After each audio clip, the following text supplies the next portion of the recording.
أعوذ بالله من الشيطان الرجيم. بسم الله الرحمن الرحيم وبه نستعين. ثم الصلاة والسلام على سيد المرسلين حبيبي وحبيب قلوب العالمين أبي القاسم محمد. اللهم صل على محمد وآل محمد. هديتك درس yo Allah waɗu en heeɗiɓe konngol ɓe ɓuri moƴƴude e maggol kañum Cheikh Abdourahmane hafisahullah yo Allah ɓeydanɓe gandal o newnana en duumagol e hoore o tabligh wa da'wa ila ma yurdillah subhanahu wa ta'ala ko ɓuri e ko weldinta Allah subhanahu wa ta'ala e golle meɗen. haray ɓe maaki maakuuji buyi ɓe firani en aayeje ɗen ɓe laɓɓini ko tawde tuɓɓay en waɗi waɓutu jooɗagol ɗo fiino tan on timmira so wonaa ɗum la nahtaju ila tawdihin akthar en hatojina e ɓangingol ko ɓuri ko ɓe ɓangingol kono ala kulli haalin ɓay fino barnaɗi on timmira ko ɗum joɗɗini lamɗo yeeso ɗo fi ndaargol ko honno inchallah waɓutu men on timmir ko atti kon yo Allah on waɗan en koye pay koye ɗo ɓantoɓe fi ahlul bayt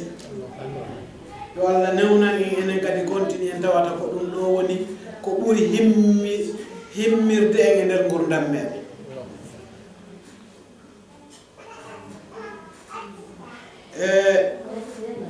Haray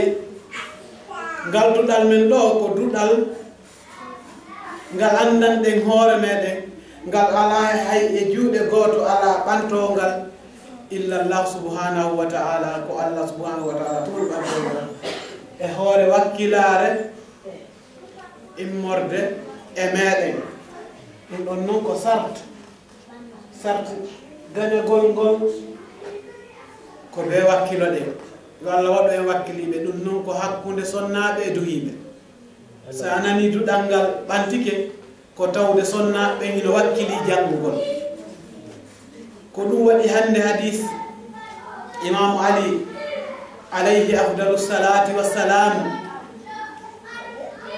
ko janga ka sonnaɓe ɗo imamu Ali ɓe maaki gooto yimɓe ɓen accirali la yatruku nnas shay'an yimɓe ɓen accirali hay hunde min amri dinihim e ko yowiti e fiyakuuji diina maɓɓe kan yimɓe ɓen accitali hay e hunde ko yowiti e fiyakuuji diina maɓɓe kan li islahi duniyahum fi moƴƴintingol ko yowiti e diina e aduna maɓɓe en. Imamu Ali yaqul yimɓe ɓen accitali ko yowiti e fiyakuuji diina maɓɓe ɓe accitirali ɗum fi moƴƴingol aduna maɓɓe illa si wona fataha Allahu alayhim Allah udditay e hoore maɓɓe kamɓe ɓen yimɓe accitirɓe diina mum fi regilgol aduna mum ma adarru min ko ɓurata lorrude e konko ɓe hulluno haa ɓe accitir ko moƴƴinta diina maɓɓe kon fi moƴƴintingol aduna maɓɓe. Allah waɗay e maɓɓe nambara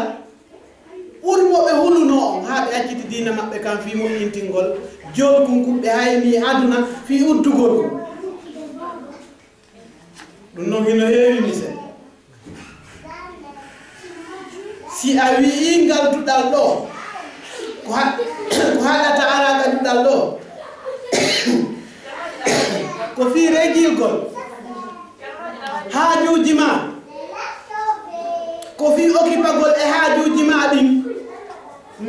lan formi famille min hilan jokki haaju lan mari affaire ji tedduɗi ɗimi nangi mi arata gaduɗal ɗo a waɗali ɗum illa fataha llahu alayka ma adarru min ko ɓurata lorrude o nambara ko wulnoɗa salawat allahumma salli ala muhammad wa ali muhammad عيد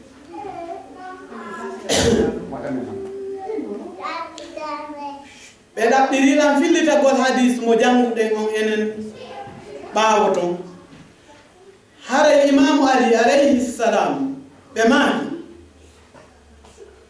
la yatruku nnasu yimɓe ɓe accitiraali shay'an hunde e ko ɓe afala ko tawata ko moƴƴinta diina maɓɓe kon min amri dinihim hara nde hunde nde ɓe acciti koko moƴƴinayno diina maɓɓe kon wano ngalduɗal ɗo si a accitiri ngal sabu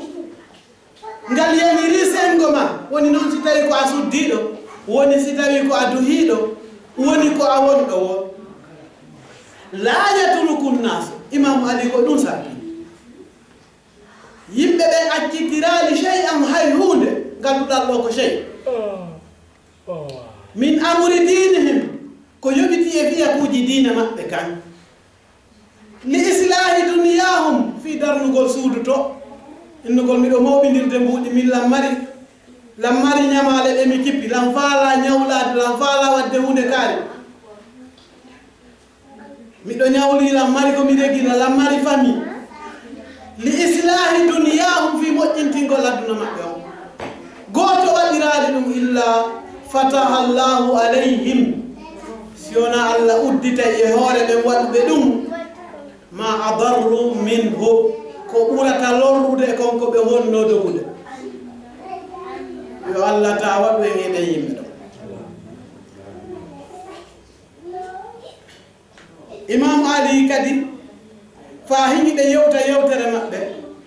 al abidu wal ahrar fi maccuɓe ɓen ko homɓe woni maccuɓe ko homɓe woni rimɓe ko hombo allah konti maccuɗo ko hombo allah on konti dimo qala al imam on ɓe maaki adduniya daru mamarrin aduna ko saare wulorde si a immike ɗo ɗa fokkiti e leydi ka yata tippoɗa waɗa escale allah no konti aduna ko ni ko escale men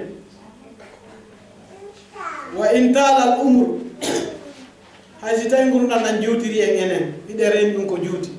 kono ko escale allahu on konti ɗum imamu ali noon hino ɓanginana en ay kanko woni imamul mansub min ibadillah ko kanko woni imamu waɗaɗo on immorde e allah fi qawli rasul e mako nulaɗo meɗen muhammad sallllahu alayhi wa alihi wa sallam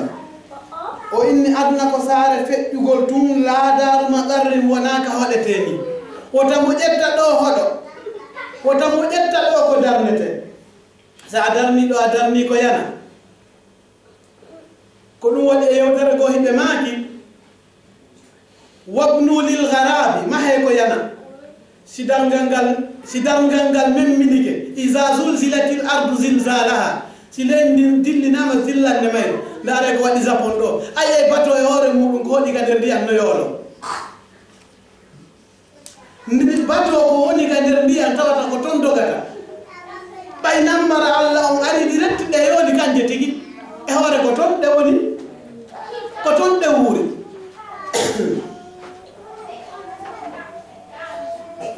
ɓe wi kadi lidu jibine lil mawti ko maaya si tawi hammu goɗɗo ko heɓugol e mahugol wabnu lil harabi lidu lil mawti mahe ko yana jibine ko maaya mo tawi no kanko ɗiɗo ɗiɗi himme muɗum haray o mahika boni haray o darni ko kani wannasu fiha yimɓe ɓen noon e nder o aduna rajulani ko yimɓe ɗiɗo rajulu on ko addiraɗo ko min babi taglib ko foolingol na ɗum ko yimɓe ɗiɗo woodi rajulum gorko ba'a nafsahu yeyɗo hoore mum fa awbagaha o halkiki o yeeyi wonki makko ki o halki wa rajulun ibta'a nafsahu fa ataqaha e gorko yeeyiɗo wonki mumki o rinɗiniki andi ko yimɓe ɗiɗo yeeyiɗo ki o halki ma yeeyiɗo ki fi o rinɗinki yabzulu kulla ghalin wa nafis liyakuna hurra o yeeya kala ko o jogii fi o wonu dimo hay si taw fof kontimo maccuɗo ko ɓeeɗo yimɓe ɗiɗo woni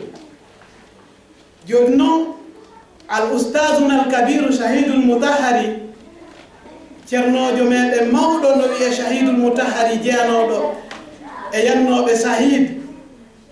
accuɗo batte defte makko no heewi miijoji makko hino alɗini miijitotoɓe o waɗi sarhu e nder ɗo yewtere imamu ali alayhi salam wa yaqul himo wiya inna hadihi l ibara noon nder ɗo yewtere imamu ali ala ɗasri ha e raɓɓiɗugol mayre la tazakharu hinde piya fondu hino heewa ha hibba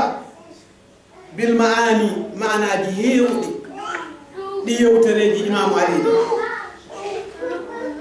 al amiɗa manaji noon hara koye lugguɗi allati la tatarashahu illa min ruhin ɗin ɗi wonata ɗi ñiiɓata ɗi tabitata si wona e ruhu mudi'atin hara ko ruhu jalbirɗo bi nurillahi annora allah ajal ko noon tigi woniri inna khulasata umur akhla binnas résumé gurdan ko ɓuri ɗuɗude e yimɓe ɓen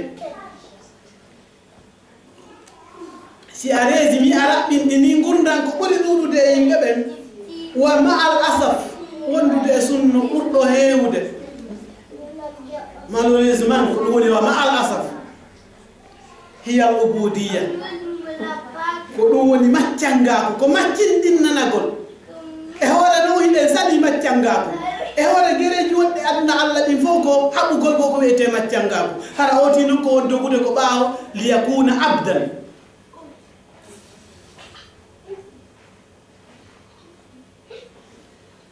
wa bay'i nafsi e yeeyugol wonki mumkin wa hadri sahsiya e yirbingol neɗɗankako mum ngun al insaniya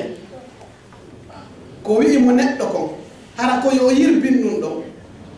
wal khusranu e perdugol bi ta'biri l qur'ani l karim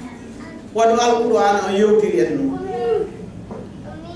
al ubudiyya li shahawati rewgol tuuyoji الشهوات هنا له معان عديدة كويته مبلندريدي كون كويته شهوة سايبو إلى شهوة harako hakkunde ko feƴƴata hakkunde gorko e debbo ɗami a shahwa no ara heɓa e ma tawa ko jawdi tawa ina wakkili ƴettude kala ko marɗa e ndimankaku fino heɓira jawdi ɗum ko maccangaku ɓurngul wonde salte e maccangaku ko ɓurgu tuunude ɓurgu jaasude ɗoftanagol ɗi junud ɗi ko neeli wiyeteɗi beleɗe hino wawi wonde ka rewɓe hino wawi wonde ka jawdi hino wawi wonde ka ɓiɓɓe hino wawi wonde ka jaahu heɓugol teddungal li islahi duniyahum fi moƴƴintingol aduna maɓɓe o wal gadabi e tikkugol ɗofto tikkere muɗum si haɓidi e goɗɗo inna min komi ɗi lasli mi yankinantako kaari wona yaaya am wona baba am mawɗo ɗum wiyete tikkere wal hiqde e waɗɗugol konnago e ɓernde muɗum ɗum ko maccanga ko a sikkay ko a dimana ko a maccuɗo par ce que a ɗoftike tikkere nde Allah on holli yo nde accu hakkunde meɗen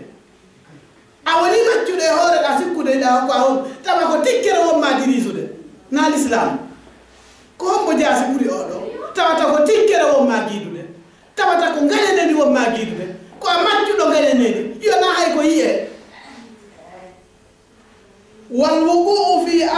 في أثر العادات والتقاليد الجاهلية ينقل إندر colonisation كويته من كودم دومنتاري ميلوندو تاغو كومنتاري كوم leñolangol ko ɓurgol teddude menen goɗɗo nanantala mi kaari no waɗira hunde kaari mami ɗo waɗi hunde kaari e kaari yejjita l'islam o yejjita imamu ma o yejjita imamu zaman wa khususan tentinino an wiɗo yiɗa wondi ahlul bayti ko a jeyaɗo e ahlul bayti ko ɗum imamuɓe maki hanki heewi e wiituɓe heeɓi e wi'uɓe min komi jokkuɗo ahlul bayti hara ahlul bayti bari unam am hara ɓe dandi e ma yo Allah dandu e wogol watta galidul jahiliya e ñembinale majjiyankoɓe minen dey ko ni minen lasiri amen ni ko yimɓe gande minen ko men yimɓe jawde min anda tampere ɗum fof ko maccangaku mawnintinare ko iblisa allati tatanagadu wa mantiqul aql ɗum ɗo no lutodiri e ko wiyete ko logique an tigi ɗum ɗo no lutodiri e logique tawata an gañanedi ma ɗum tikkere tawa ko ɗum ɗon ɗowete di qur'anu Allah o ala fa bi dhikrillahi tatma'innul qulub si goɗɗo monike yo yirto e qur'an ko janngugol qur'an tintinta ɓernde goɗɗo innal ba'd minan nas ando e yimɓe goo kadi no woodi yazunnuna ɓe no sikka annahum ahrar ɓe sikka koɓe rimɓe ino woodi e yimɓe sikkaɓe koɓe rimɓe li annahum laysu abidan lada al akharina sabu wonaɓe maccuɓe goɗɗo minen nde meɗen mari maccuɓe na ɗum na ɓe woni maccuɓe na an kontuɗo ko adimo e hoore ni fi goɗɗo jeyama na ɗum sikkirta ko adimo ko hombo woni dimo ghafilina haray ɓe wersini an alafil haqa'iqi daqiqa e guluje haqiqaji tawa ko ɗi réalité ko ɗi sewɗi e faaru o wawata o yiyataɗi hiɗi e makko allati hiya adaqqu min ash-sha'ri haray ɗi sewi ɓuri leeɓol haqiqaji ɗi sewi ɓuri leeɓol si wonaɓe Allah yiɗi ɓe yiyataɗi yo Allah yiɗu en ha wawen yiwde ɗi ghafilina an haray ɓe wersini anna al ubudiyya ɓe wersini wondema maccangaku wongol maccuɗo ma wongol korɗo laha alfu shaklin wa shakli ɗum no mari façon ji guluje no mari façon ji guluje wongol maccuɗo wa anna al aadati wonde no aadaji wowtaɗi ɗi yaada e dina al jahiliya hara ko ɗi feŋi ko e majjere hiya darbun min al asri ɗiɗo ko noone e ko wiyete colonisation dikkuji ɗi goɗɗo wowti ɗi o iwdi ka makko ma ɗi o nani ma ɗi o roni ɗi yaada e l'islam ɗi yaada e ahlaq ahlul bayt hara ko ɗi colonise o anda ka oni yaada hay o haɓini e goɗɗo o mo mawnintini wi'ugol koye men moƴƴinti o wonani sina seytane o wonani sina seytane fellite wa anna ibadata al mali no rewgol jawdi hiya naw'un min al ubudiyya taw jawdi ndi si feƴƴanima ko kala kadi in heɓorta ko ɗon jokkata andarata ahkamullahi fihi andarata ñawoji Allah ɗen fi heɓugol ndin jawdi ko yomi heɓa tum mi tuuboye ɗa andi gonde mayata kana yusuf siddiq يوسف الصديق النبي يعامل كعبد سنوات طويلة. النبي يوسف ودوبي هودي مقول لي هي صوبة إتى أولا جنبه أولا ومجدو وكان يباع ويشترى كنو هي صوبة في الأسواق اسوق الوموجي جود إنه جابوا نرمو ولم يكن يملك من الدنيا شيئا. هذه أجياء أدن هايهون هاي كو أنيامتكم كو سيبيكي وأنداكو هيرتم.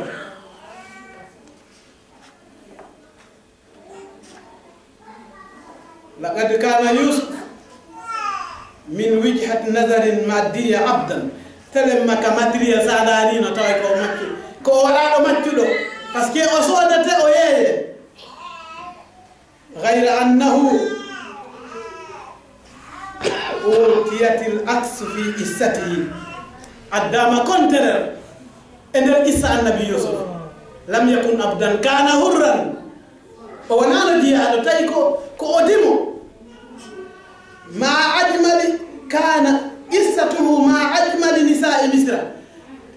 قصة ما كونكم عند دندارتي في الموجي هند ونكوثر ko ɓurɗo e labeede e rewɓe misra ko honɗum feƴƴi alqur'anan ko honɗum wi'i en ɓay kanko o wonaano laysa abdan lishahawati ɓay o wonaano jiyaaɗo rewayɗo beleeɗe muɗum ko honɗum o wiino o inni abdullahi min komi jiyaaɗo allah ko allah jeyimi laa lishahawati na beleeɗe anɗe wona mawnintinaare anɗe wona leñol angol. نعم وإني السجن أحب إلي مما يدعونني إليه. هكذا قال يوسف كو كاسو غومبولا ديلاندي بلede ko be falano dudelan mimmi wana maccudo ana hurru o soka sanawatin tabila fi hon liridallah ko yawo unisi wona do ngawata hewtude al majid teddungal ngal Allah o sappingal ko ni wawete wonirde si en waɗirali ni en hewtata ko ɗaɓɓa ko o wi non ɓen o wi ɓen non woni o fi muqabili haha tujadu amsilatun adida li ashkhasin ya'tabiruna aw yu'tabaruna ahraran. yimɓe kadi no wowi hewɓe inniteɓe menen koɓe rimɓe min wijhati nadari l qanun kalluwa o harno inni ɓeɗo koɓe limɓe wano inneteɗo siyadatul maliki wano ruwa nokkel kaari ruwa ɗi ruwayonji kadi fi buldani l islamia al yawm ruwayonji ɗin kadi ɗin pays ji islam ɓen no konti hoore muɗum woɓɓe ɓe kala no mbaɗi hay maccuɓe huddamu fi usurihim ka nder galleji maɓɓe haɗa ɓe mari maccuɓe hayɓe konta wondema kalluwa ɓeɗo ko rimɓe walakinnahum asra wa abid kono ko ɓe dahaɓe ko ɓe maccuɓe par ce que ɓe mara ɓe wawata wowlude ɓe wawata townde konngol ɓe wawata wiide la ilaha illallah maɓɓe on ko kidri la ilaha illallah maɓɓe on ko kidri muhammadun rasulullahi maɓɓe on ko kidri sabu yatawallawna man aada Allah wa rasuluhu hiɓe welti e ɓen ani ɓe Allah e nulaaɗo makko ɓen wonaaɓe rimɓe fa umuluhum mustabada hakkille maɓɓe ɗen ko maccinɗinaaɗe wa arwahuhum wa qulubuhum mustabada ko ɗum fof ko maccinɗinaa ɗum hino rewa woɓɓe ko wa akhlaquhum wa shahamatuhum mustabada ulaika alladina khasiru anfusahum. Qur'an wi ko ɓeɗo woni perdiɓe hoore mum ko ɓeɗo woni maccuɓe hiɗa wona hur hara ko a wono luqmanul hakim kana abdan fi nadari l qanun tawi ko jiyaɗo ko maccuɗo ka qanunu ka sari e leydi ndi kono ko hombo Qur'anu ari addi inde makko innitira suratuwol min suwari l Qur'an sabu honɗum sabu ko ɗoftino Allah ko o wonani abdan لشهوته بل كان عبدا لله سبحانه وتعالى يو الله on jabal en wonugol jiyaade haray tan men on haddi ɗo ko ɗo wawde darade ay ko halda darso on ceerno en ɓe janngani en ala ko ɓeyditen si wona tun hunnugol ko halda haray en torondiri wakkilagol jokka wota en ndaaru sikken hiɗen fanɗi wallahi hiɗen ɗuuɗi ndaaren qawlu imamu ali alayhi salam yimɓe ɓen acciraali hay huunde ko moƴƴinanta ɓe diina maɓɓe kan sabu moƴƴintingol aduna maɓɓe si wona allah uddita e hoore maɓɓe ko ɓurata lorrude kan lorra ka ɓe dogayno haa ɓe acci ko moƴƴintinta diina maɓɓe ko ɓe jokki ko moƴƴintinta aduna maɓɓe on yo allah dandu e wo golo ɓe yimɓe yo allah newna en yi en nafa ko woni e diina men ko yi en lorra ko woni e aduna ko haa waawe moƴƴintinde laahara men on hara en waawa haray wonaali mahayɓe ko yanata haray o ŋacce hakke mi towni sonko e mooɗon wassalamu aleykum wa rahmatullahi taala wa barakatuh اللهم صل على